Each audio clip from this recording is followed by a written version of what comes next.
Hi folks, welcome back to Physics with Captain Rod here. I'm making this video to help you out with your homework under Unit 2, numbers 1, 2, and 3 in Physics 109.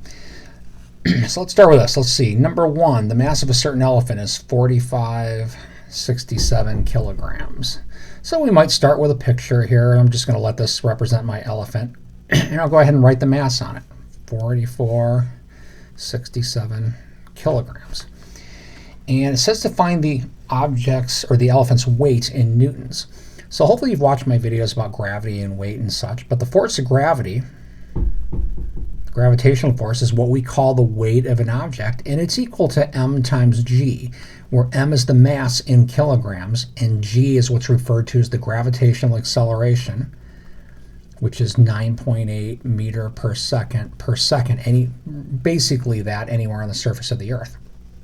So this problem is basically, here's your mass and multiply by g, and you'll get a number, and the units will work out to kilogram meter per second squared.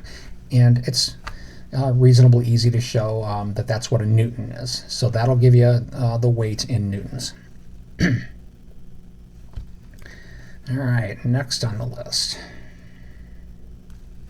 All right, let's talk about number 2. Let's see, a motorcycle rider having a mass of 330 kilograms. So again, I always recommend, try to draw some sort of picture that describes the problem. This is a horrible picture, I know, but I'm just going to draw it like this. Here's my seat. And there's my driver here. Let's see. And it says that the mass is 330 kilograms. Now yours might read a different number because again I set these up to randomly give out setup problems. So I'll write out, right, m equals 330 kilograms, and you'll notice in the problem it says the motorcycle and rider. So that's both of these together. Okay.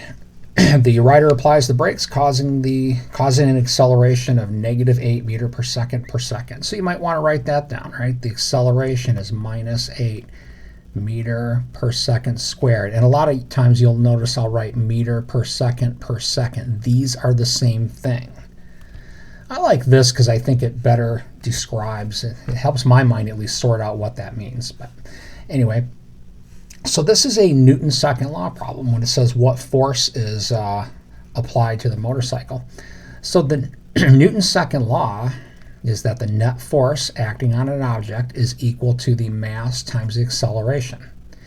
So the mass is a number that's given in the problem, and the acceleration is a number, right, given in the problem. And you're going to get a number out of this. It'll be negative, and that's fine. And again, that will work out to kilogram meter over second squared. That's what a Newton is. And the nature of that force, well, let me back up. So what you're calculating there is what's called the net force acting on the motorcycle. As far as the nature of that force, like where is it coming from? When the bike is moving in this direction, but the biker applies the brakes, that puts a frictional force it creates between the tires and the road, which is in this direction, in the opposite direction, which is why the bike is slowing down. And that's the nature of where that force is coming from. For this course and this homework assignment, this is pretty well good enough. All right, let's talk about number 3. So let's see, in an experiment performed at a space station, a force of 58 newtons causes an acceleration of 6 meter per second per second. So there's some sort of object. It doesn't say what, but we know that there's something there, so we might want to start by a picture of our object.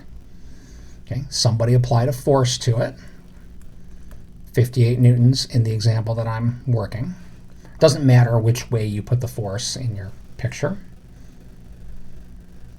And then it says the acceleration is equal to 6 meter per second squared, or 6 meter per second per second. I like these units.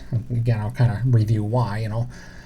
Assuming this starts from rest, what the 6 meter per second means is after 1 second, the velocity is going to be 6 meter per second. After 2 seconds, the velocity is going to be 12 meter per second. After 3 seconds, the velocity will be 18 meter per second, and so forth. So this number is telling us how fast the velocity is changing. So this again is a Newton's second law type of problem. Just write out force equals mass times acceleration. And the force is a given value and the acceleration is a given value. So you just find the mass out of that. So hopefully this will help get you through the first three problems. Have a great day.